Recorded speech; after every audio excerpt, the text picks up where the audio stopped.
तो बच्चों हमारा चैप्टर चल रहा था अल्कोहल, फिनॉल और ईथर। ठीक है, तो इसमें अल्कोहल और फिनॉल के बारे में हम पढ़ चुके थे। हमारा यहाँ पर जो अगला टॉपिक हमने पढ़ना है वो पढ़ना है ईथर पर। ठीक है, तो ईथर जनरली हमारा क्या होता है, ईथरों का जो सामान्य सूत्र होता है वो होता है CnH2n प्लस 2O। ठीक है, तो सामान्य सूत्र क्या है इसका, CnH2n प्लस 2O। ठीक है, ये इसका सामान्य सूत्र है। और इसको हम जनरली ऐसे भी व्यक्त कर सकते हैं भाई, ROR। ठीक है, आर यहाँ पर एल्किल समूह हो जाएंगे या एरिल समूह हो जाएंगे। ठीक है, तो यहाँ पर ये जो फॉर्मूला है इसमें हम कार्बन की और हाइड्रोजन की या जो एन की वैल्यू है ये रखकर हम अलग अलग प्रकार के जो ईथर हैं उनको हम बना सकते हैं भाई।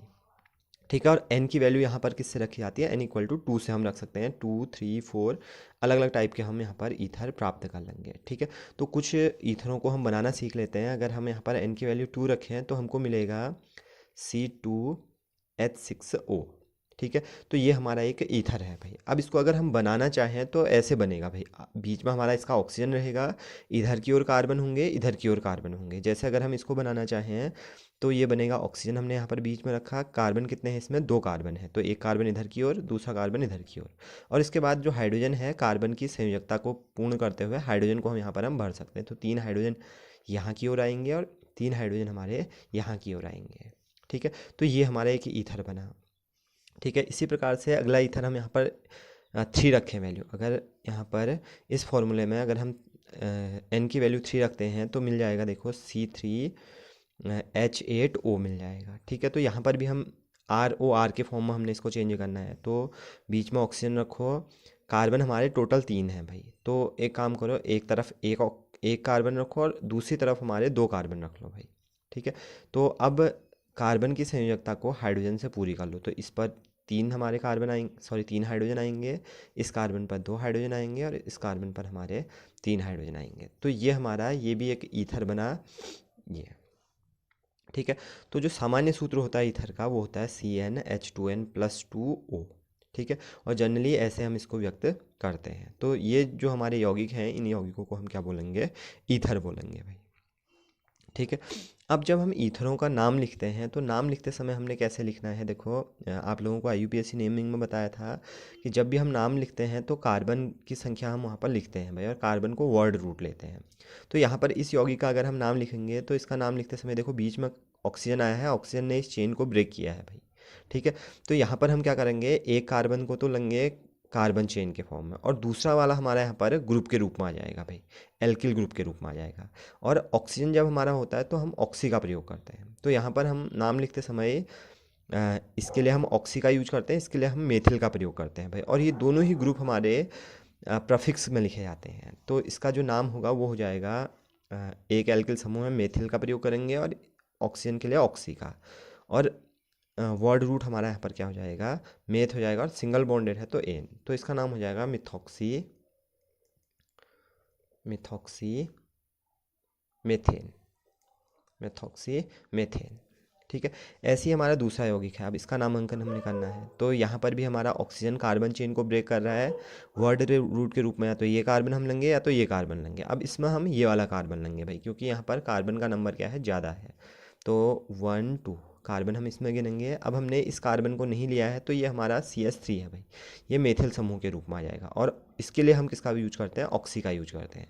तो इसका जब हम नाम लिखेंगे तो मेथिल भी हमारा प्रफिक्स में आता है और इसके अलावा ऑक्सी भी हमारा प्रफिक्स में हम लिखते हैं। ठीक है, तो प्रफिक्स हमारा हो जाएगा मेथिल ऑक्सी, यानी कि मिथॉक्सी। मिथॉक्सी ये वर्ड रूट हो जाएगा, सॉरी ये हो जाएगा प्राइमरी, सॉरी प्रफिक्स हो जाएगा। अब इसके बाद वर्ड रूट 2 कार्बन है तो एथ, और दोनों कार्बन सिंगल बॉन्डेड हैं तो क्या हो जाएगा, एन, तो मिथॉक्सी इथेन इसका नाम हो जाएगा। ठीक है, अब इसके बाद नाम लिखने के बाद अब हमारे यहाँ पर ईथरों के प्रकार। ठीक है, तो जो ईथर होते हैं इनको 2 प्रकार से विभाजित किया गया है भाई। ठीक है, इनका वर्गीकरण 2 प्रकार से किया गया है भाई। ठीक है, पहला जो हमारा यहाँ पर वर्गीकरण है इसका, हम्म, तो पहला जो यहाँ पर वर्गीकरण है वो हम करेंगे जो हमारा ईथर है, ईथर में उपस्थित जो हमारे समूह हैं उन समूहों के आधार पर। ठीक है, तो इसमें पहले प्रकार के जो हमारे ईथर होते हैं इनको हम बोलते हैं सममित ईथर। सममित ईथर। ठीक है, या इनको सरल ईथर भी कहते हैं, सिमेट्रिक ईथर हम इसको बोलते हैं भाई। ठीक है, तो सममित ईथर क्या होते हैं, देखो ईथर को हमने जनरली रिप्रेजेंट किया था ROR द्वारा। ठीक है, अब अगर हमारे देखो इधर की ओर हमारे यहाँ पर एल्किल समूह हो सकते हैं, इधर की ओर हमारे एल्किल समूह हो सकते हैं। ठीक है, तो अगर समान प्रकार के, अगर हमारे दोनों ओर समान प्रकार के एल्किल समूह हो तो ऐसे जो ईथर होंगे उनको हम क्या बोलेंगे, सममित ईथर बोलेंगे भाई।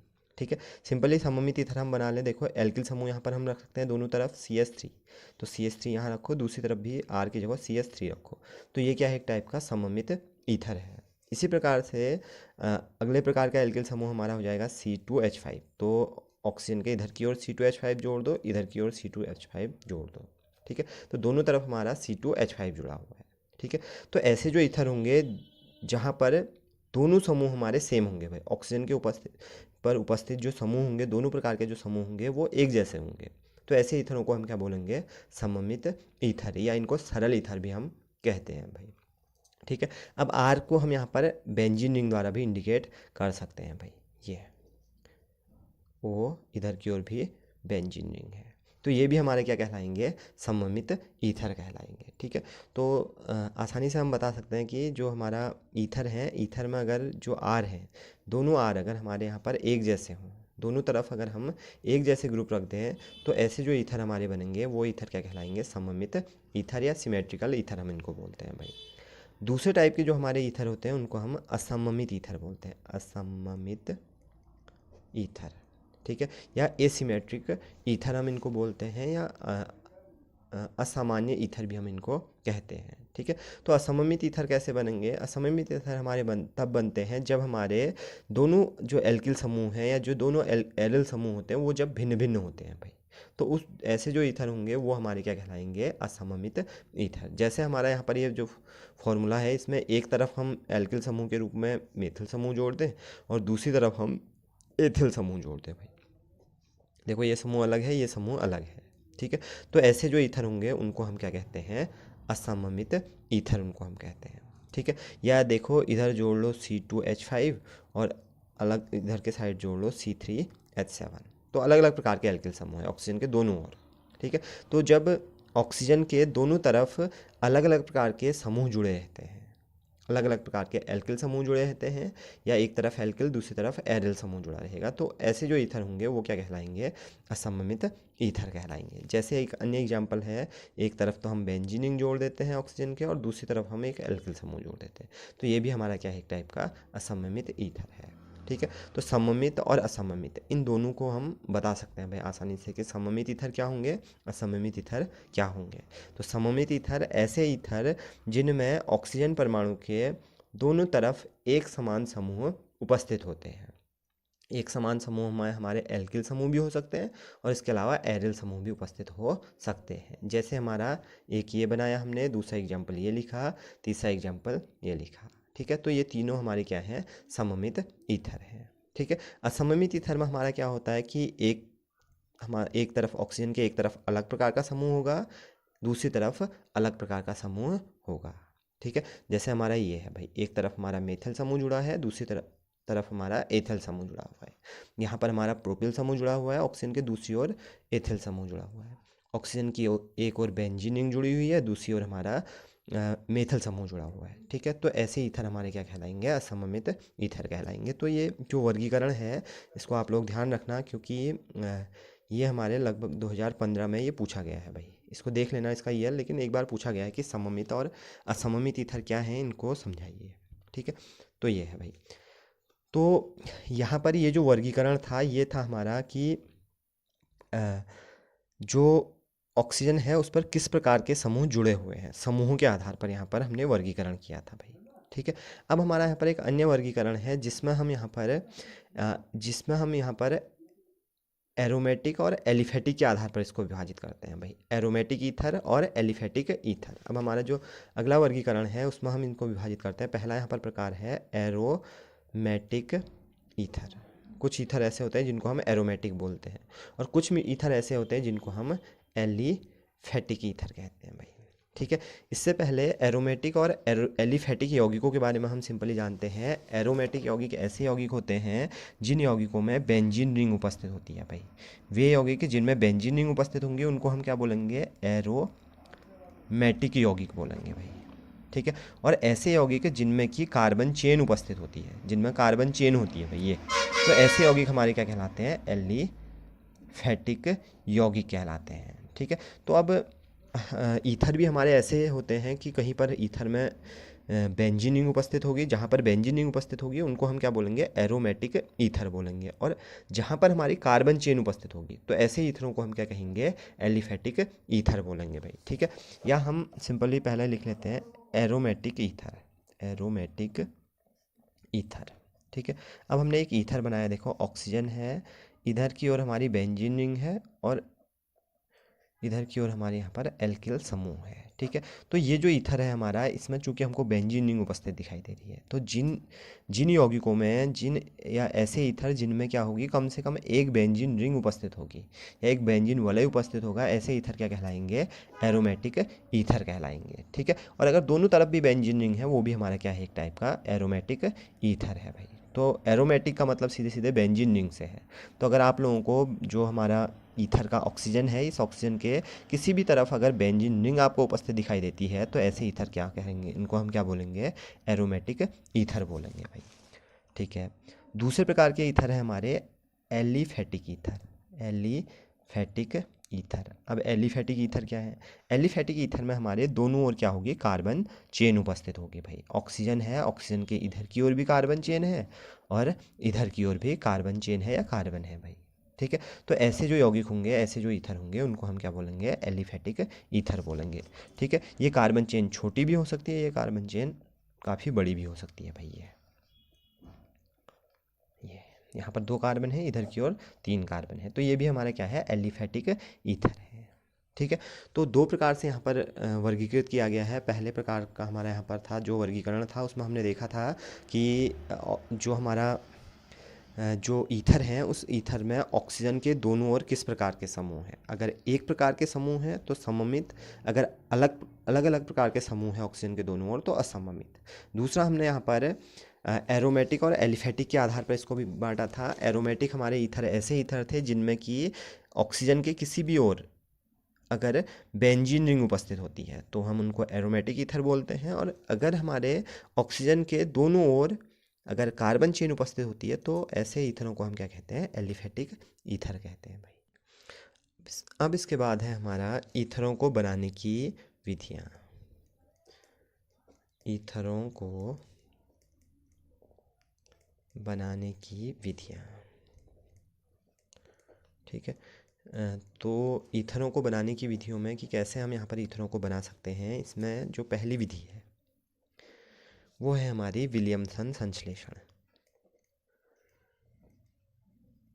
विलियमसन संश्लेषण विधि। ठीक है। तो ध्यान रहे ये विधि हमने पहले भी हम इसको कर चुके हैं, अभी हम फिर से कर रहे हैं और बहुत इंपॉर्टेंट विधि है और नाम से सीधे सीधे पूछी जाती है कि विलियमसन संश्लेषण विधि बताइए भाई। ईथरों के निर्माण की ये विधि है। विलियमसन संश्लेषण विधि में हम यहाँ पर यूज करते हैं, देखो हम करते हैं यहाँ पर एल्किल हैलाइड, एल्किल हैलाइड की क्रिया की जाती है सोडियम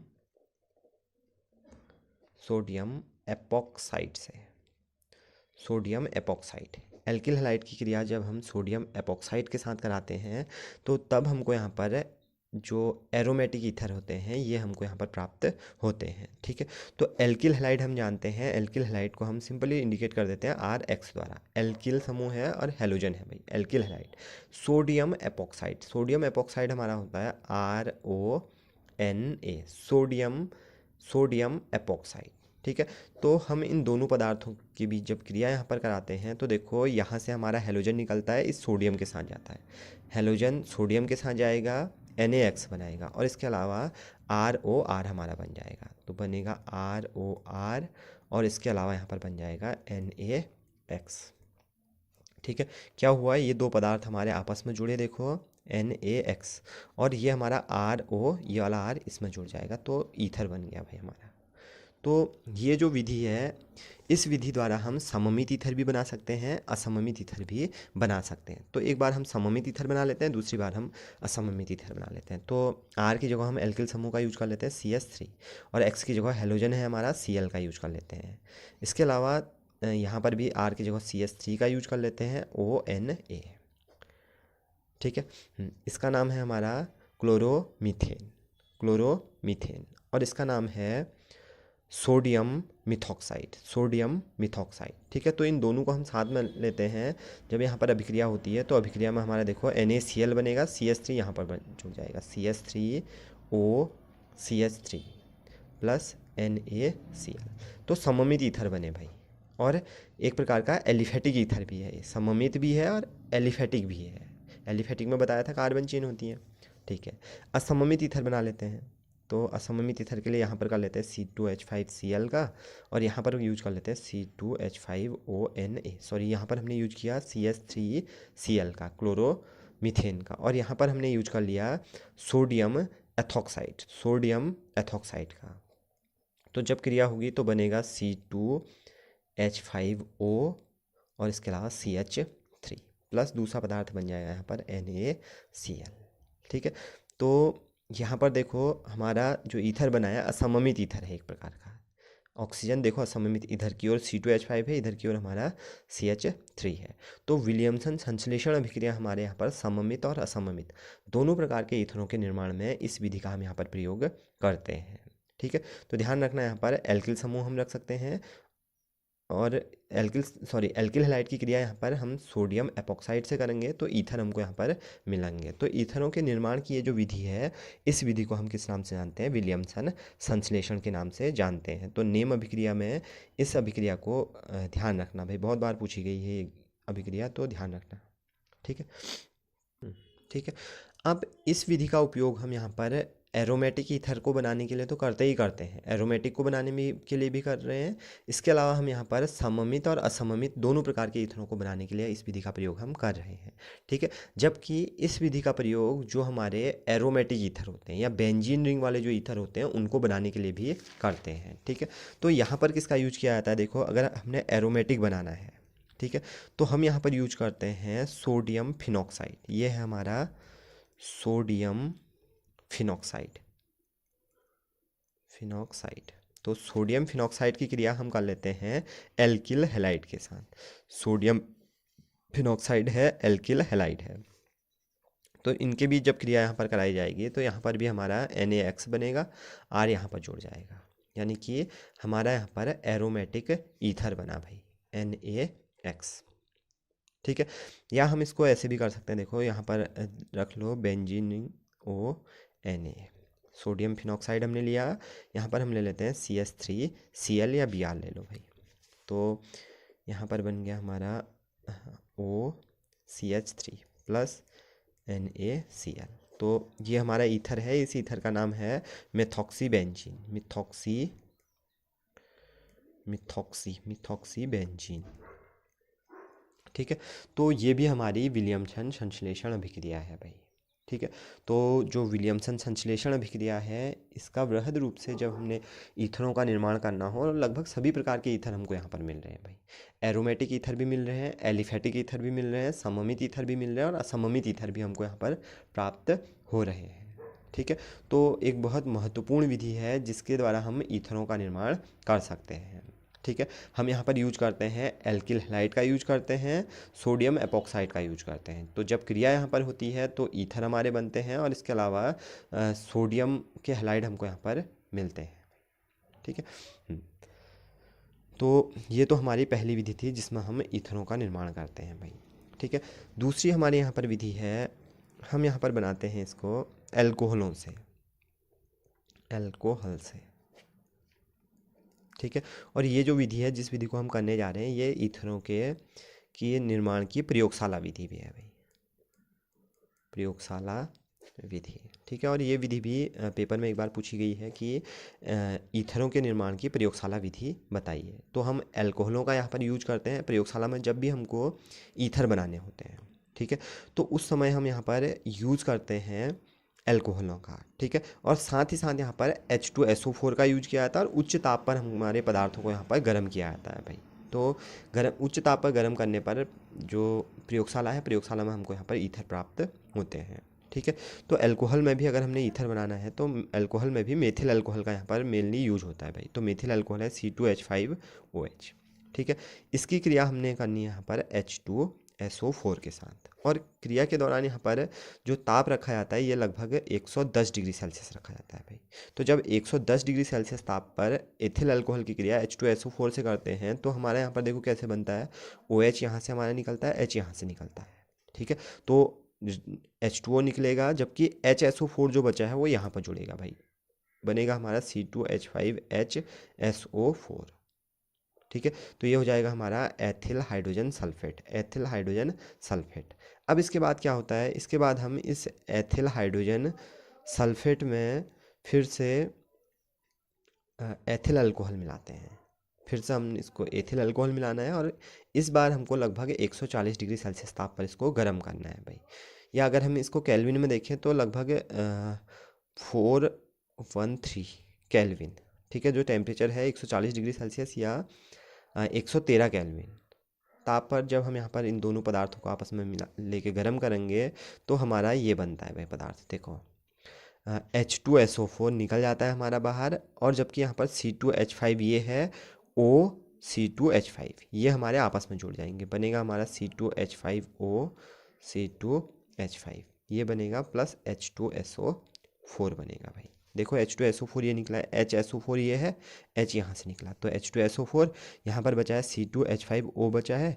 ये जो C2H5 है ये इस O से जुड़कर क्या बना देगा, यहाँ पर ईथर बना देगा, ठीक है। तो प्रयोगशाला में जब ईथर का हमने यहाँ पर निर्माण करना होता है तो इस विधि का हम यहाँ पर प्रयोग कर सकते हैं, ठीक है। तो ये है भाई।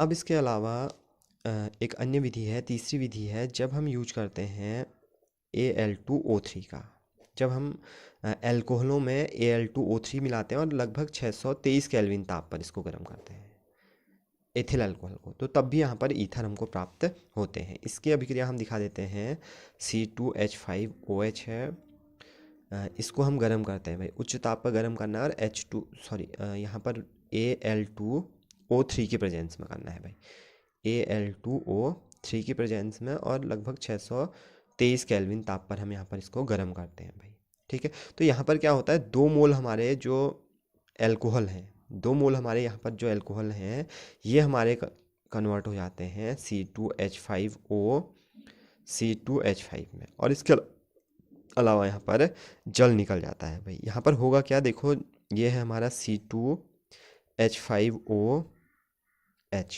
ये एक मोल है, ये दूसरा मोल है भाई, C2H5OH 2 मोल हमने यहाँ पर साथ लिखा है। अगर 2 मोल टूटेंगे तो इस प्रकार से टूटेंगे भाई, एक मोल ये बनाया, दूसरा मोल ये बनाया, एक मोल का हमारा ये निकलेगा भाई, C2H5O बचेगा, यहाँ से H निकलेगा, दूसरे मोल से OH निकलेगा, तो निकलने वाला भाग क्या है, H2O, और ये जो C2H5 है ये यहाँ पर जुड़ जाएगा, तो यहाँ पर भी हमारा ईथर बन जाएगा भाई, ठीक है। तो यहाँ पर एल्कोहलों का निर्जलीकरण हुआ है भाई, एल्कोहलों का निर्जलीकरण। तो एल्कोहलों का जब निर्जलीकरण किया जाता है तो तब भी हमको यहाँ पर जो ईथर होते हैं ये ईथर प्राप्त होते हैं। तो ईथरों की बनाने की आपके सिलेबस में ये 3 विधियाँ हैं जिनके द्वारा हम ईथरों का निर्माण करते हैं, ठीक है। तो पहली विधि में बताया, विलियमसन संश्लेषण अभिक्रिया बताई, ठीक है। एल्किल हैलाइड की क्रिया सोडियम एपॉक्साइड से करते हैं तो ईथर हमारा बन जाता है भाई। दूसरी क्रिया बताई आप लोगों को प्रयोगशाला विधि, प्रयोगशाला विधि में हम क्या करते हैं, एथिल अल्कोहल की क्रिया कराते हैं H2SO4 से, ठीक है। पहले 110 डिग्री सेल्सियस ताप पर क्रिया करने पर बनता है एथिल हाइड्रोजन सल्फेट। इसके बाद एथिल हाइड्रोजन सल्फेट में फिर से हम C2H5OH एथिल अल्कोहल मिलाकर 140 डिग्री सेल्सियस ताप पर या 413 केल्विन ताप पर गर्म करते हैं तो हमको यहाँ पर प्राप्त हो जाता है ईथर, ठीक है। ऐसे ही जब हम एथिल अल्कोहल को एल्यूमिनियम ऑक्साइड की उपस्थिति में 673 केल्विन ताप पर गर्म करते हैं तो तब भी हमको यहाँ पर ईथर प्राप्त होता है। तो ईथरों को बनाने की रासायनिक विधियाँ हमारी ये है। अब रासायनिक विधियों के बाद अगला हमारा है ईथरों के भौतिक गुण।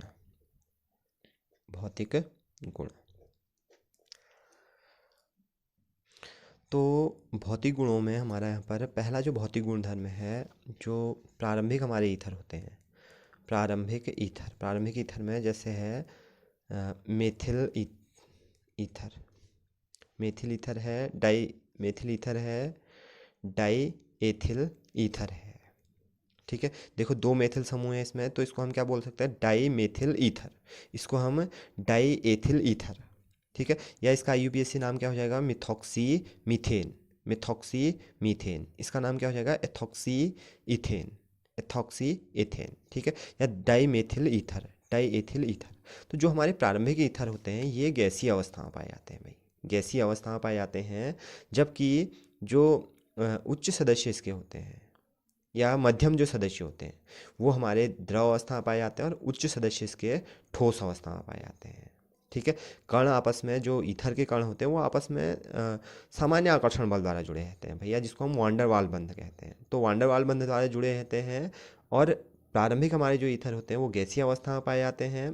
धीरे धीरे जब हम मध्य में जाते हैं तो जो आकर्षण बल होता है वो बढ़ता जाता है भाई, जिसके कारण पदार्थ ठोस अवस्था में द्रव अवस्था में पाए जाते हैं। और उच्च सदस्य जो होते हैं वो किस अवस्था में पाए जाते हैं, पर ठोस अवस्था में पाए जाते हैं। दूसरा, इनका क्वथनांक कम होता है भाई, क्वथनांक कम होता है क्योंकि कण आपस में सामान्य आकर्षण बल द्वारा जुड़े रहते हैं भाई, जिसके कारण क्वथनांक इनका क्या होता है, कम होता है। तीसरा, इनका जल में अल्प विलेय होते हैं भाई, जल में अल्प विलेय होते हैं। ठीक है, अब जल में अल्प विलेयता का कारण होता है कि अगर हम मेथिल डाई मेथिल ईथर को अगर हम देखें, डाई मेथिल ईथर, इसका पहला सदस्य है डाई मेथिल ईथर। ठीक है, तो जो डाई मेथिल ईथर होता है ये जल में विलेयता प्रदर्शित करता है। ठीक है, क्योंकि ये जल के साथ क्या बनाता है, हाइड्रोजन बंध बनाता है। जब हम इसको जल में विलेय करते हैं तो हमने जल का अणु ये दिखाना है और ईथर का अणु हमने ये दिखाना है भाई। यहाँ पर हमारा CH3 तो जल के हाइड्रोजन और इसके अलावा ईथर के ऑक्सीजन के बीच कौन से बंध बनते हैं, यहाँ पर हाइड्रोजन बंध बनते हैं। ठीक है, तो जो मेथिल ईथर जो इसका पहला सदस्य होता है ये जल में अधिक विलेयता प्रदर्शित करता है, क्योंकि जल के साथ ये क्या बनाता है, हाइड्रोजन बंध बनाता है। लेकिन जो उच्च सदस्य होते हैं, जो उच्च सदस्य होते हैं ये जल में क्या होते हैं, अल्प विलेय होते हैं, अल्प विलेय या अविलेय होते हैं, अविलेय होते हैं। ठीक है, इसका कारण है कि जो उच्च सदस्य होते हैं, जैसे जैसे हमारे यहाँ पर कार्बन चेन बढ़ती जाती है भाई, ईथरों में जैसे जैसे कार्बन चेन बढ़ती जाएगी तो हमारे यहाँ पर जो हाइड्रोजन बंध हैं वो हमारे दुर्बल होते चले जाते हैं भाई। ठीक है, क्योंकि जो कार्बन चेन वाला सिरा होता है ये जल में अविलेय होता है, जबकि विलेयता कौन सा सिरा दर्शाएगा, इसमें ऑक्सीजन वाला सिरा दर्शाएगा, क्योंकि ये हाइड्रोजन बंध बना रहा है जल से। तो होता क्या है कि जहाँ पर जिन ईथरों में कार्बन की संख्या अधिक होती है वो जल में अविलेयता प्रदर्शित करते हैं या अल्प विलेयता प्रदर्शित करते हैं, क्योंकि जल के साथ ये क्या बनाते हैं, दुर्बल हाइड्रोजन बंध बनाते हैं। ठीक है, तो यहाँ से भी आपके लिए क्वेश्चन पूछा जाता है कि जो ईथर होते हैं वो जल में अल्प विलेय होते हैं या अविलेय होते हैं, क्यों। ठीक है, तो इसका रीज़न हम बताएंगे, क्योंकि जो ईथर होते हैं वो जल के साथ हाइड्रोजन बंध बनाते हैं, परंतु ये हाइड्रोजन बंध क्या होते हैं, दुर्बल होते हैं, जिसके कारण जल में ये क्या होता है, अल्प विलेय या अविलेय होते हैं।